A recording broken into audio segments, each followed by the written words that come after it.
not sure how much longer we're going to be able to bring guests over here.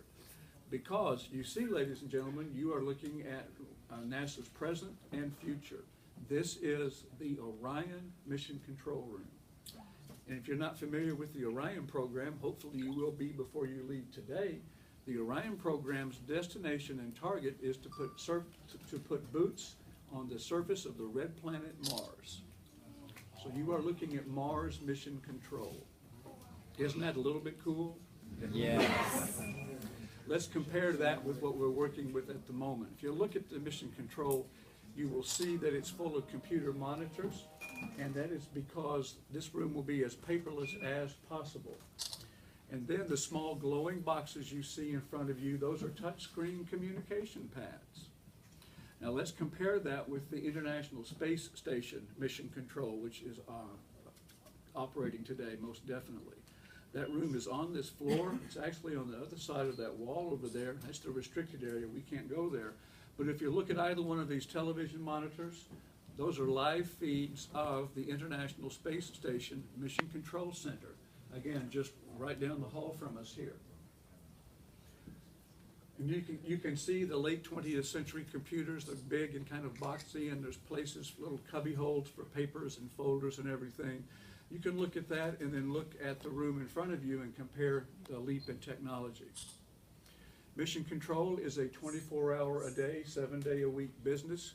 This building opened in 1965 and has served as Mission Control every single day since then. The doors have remained open regardless of hurricanes, storms, political and otherwise.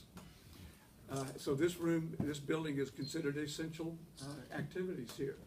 We do have 6 astronauts on station right now, 2 of whom are American, 3 are Russian, 1 is from Japan.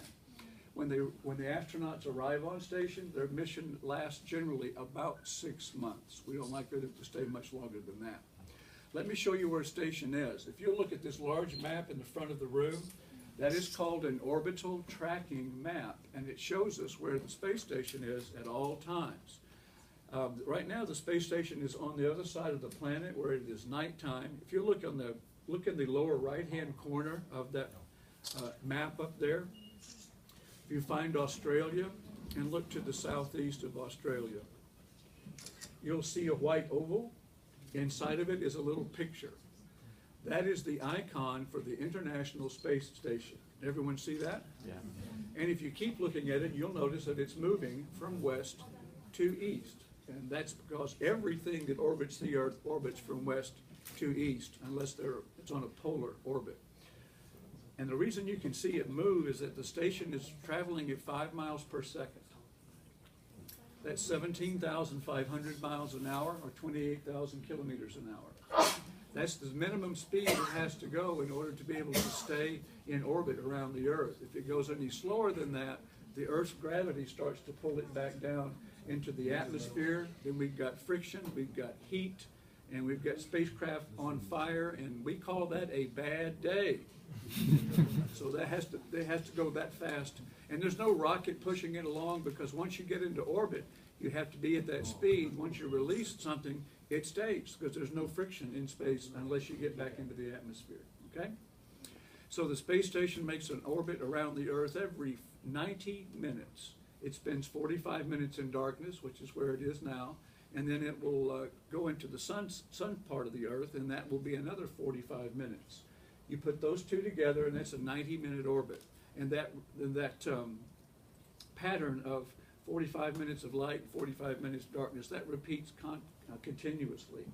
What that means is that for the astronauts on the International Space Station, they get to see either a sunrise or a sunset every 45 minutes.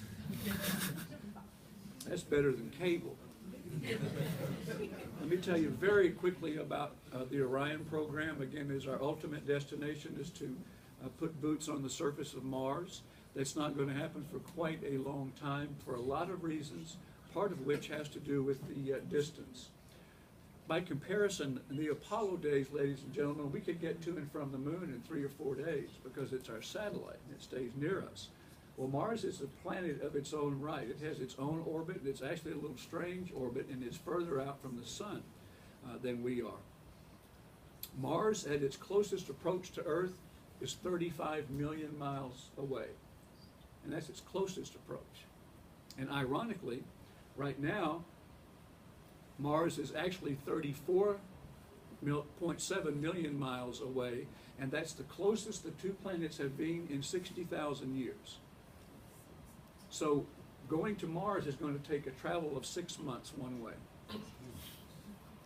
And there are 4 astronauts that will be going at one time inside the Orion spacecraft. But it's 6 months to Mars, whatever time you spend on the surface, and then 6 months coming back. So you're looking at spending a full year of your life inside of a not very big spacecraft. It's about 300 square feet on the inside for 4 adults. So imagine yourself and 3 of your very, very, very closest friends inside of a 300 square foot spacecraft on the way to Mars, 6 months, one way. NASA's taking volunteers. Form double line right here. Well, that's what our astronauts are eager to do. As a matter of fact, the mission will probably last 2 years. 1 year is spent in travel, and then whatever time we're able to stay on the surface. If it's going to take that long to get there, we're going to try to stay on the surface as long as possible. But there are huge numbers of issues that we have to resolve before we get there. We're starting with brand new spacecraft, brand new rocket technology, and in December, you'll get a chance to see what the Orion spacecraft looks like. There will be a test launch of the crew vehicle. It's unmanned. We won't have any astronauts on our vehicles until at least 2017, possibly a little later. But there's going to be a test launch to see how that spacecraft does in orbit around the Earth, and then how it does when it's coming back in through the atmosphere. Because as you may know, there's a lot of heat and friction that builds up, and we want to be sure that spacecraft is ready for human occupancy.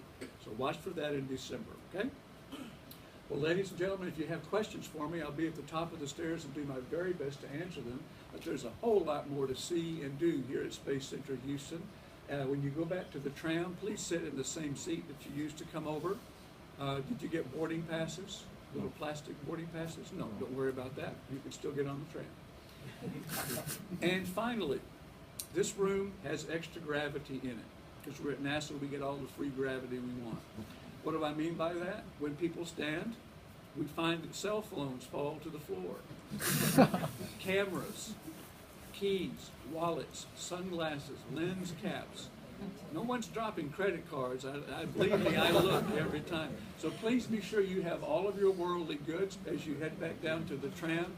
Enjoy your day, ladies and gentlemen, and come and see us again. Thank you very much. Thank you.